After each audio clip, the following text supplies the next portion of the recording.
4 years in, is this still a war of men and trenches, or have drones, algorithms, and remote weapons taken control of the fight? In a war where the sky is never truly silent, that day marked something unprecedented. A Ukrainian hexacopter, part of a frontline surveillance unit, hovered above its assigned grid. Suddenly, from below, a small FPV drone surged upward, not to observe, but to engage. Russia had unveiled a new chapter in drone warfare, weaponizing first-person view drones to carry out kinetic strikes with actual firearms. So what exactly happened? How did Russia engineer a drone to shoot, and what does it mean for the balance of power on the battlefield? Let's break it down.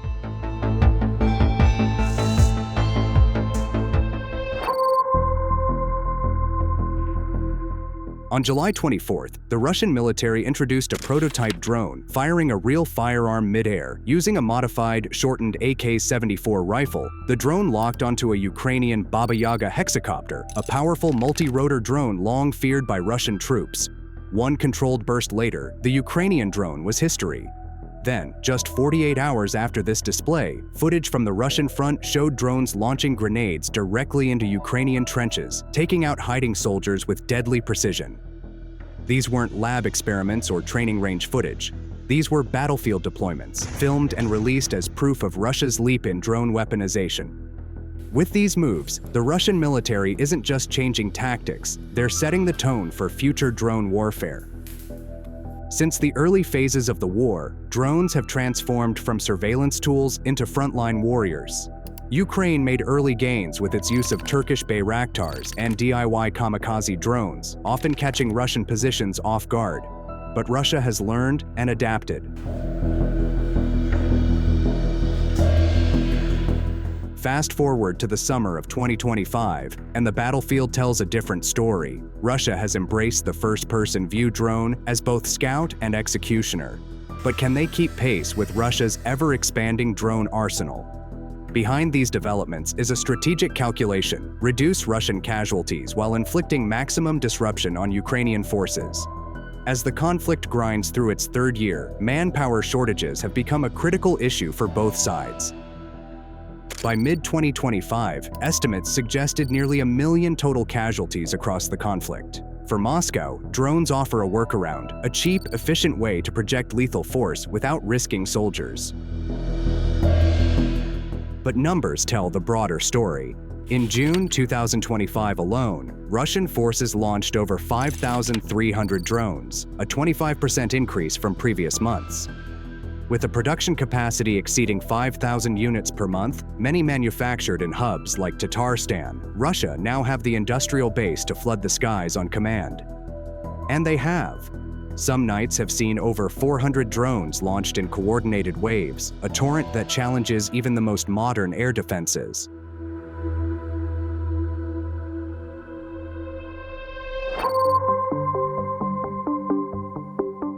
Mounting a firearm onto a drone is no small feat. It's not just a question of balance in flight, it's about turning a flying camera into a precision weapon. The Russian FPV drone that made headlines in July 2025 wasn't merely strapping a standard AK-74 onto a commercial quadcopter. It was the product of deliberate engineering decisions aimed at minimizing weight, maximizing recoil control, and enabling real-time targeting under battlefield conditions.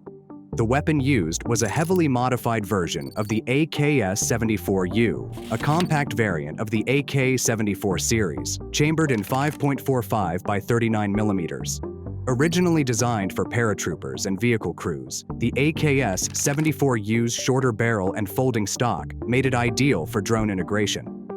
But even then, modifications were necessary. The rifle's stock was removed entirely to save weight.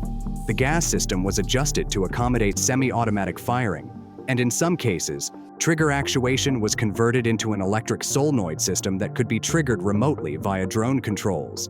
Equally sophisticated are the grenade launcher variants. Russian engineers appear to be mounting either underbarrel GP-25 launchers or custom-built 3D printed launchers onto FPV drone platforms. These drones don't simply drop munitions like earlier quadcopters. They fire them. The launch angle and blast radius are calibrated based on pre-programmed elevation parameters, allowing the drone to deliver high explosive payloads directly into trench systems, bunkers, or fortified positions with minimal warning.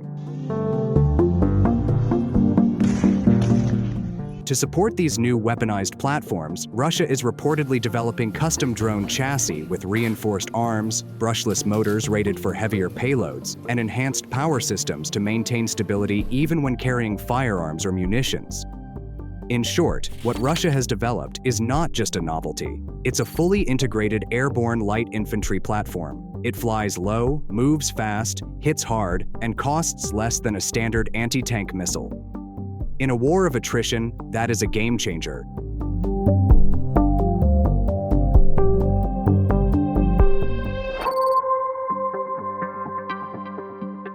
Ukraine hasn't stood still.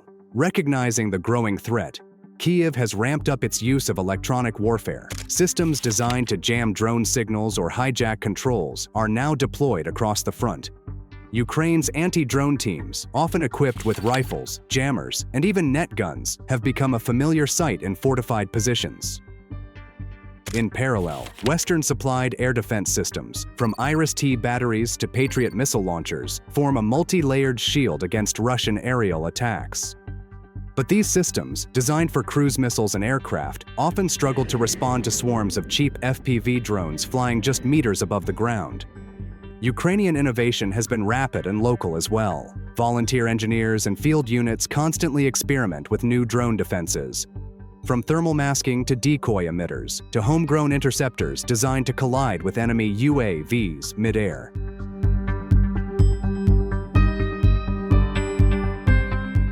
Yet, despite these efforts, the sheer volume of Russian drone production presents a constant challenge. Recent battlefield data reveals Russia can launch over 200 drones and dozens of missiles in a single night, forcing Ukrainian defenses to choose which threats to prioritize.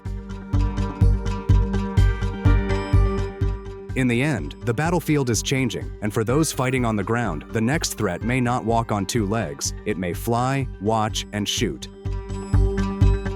That's all for today. Thanks for watching.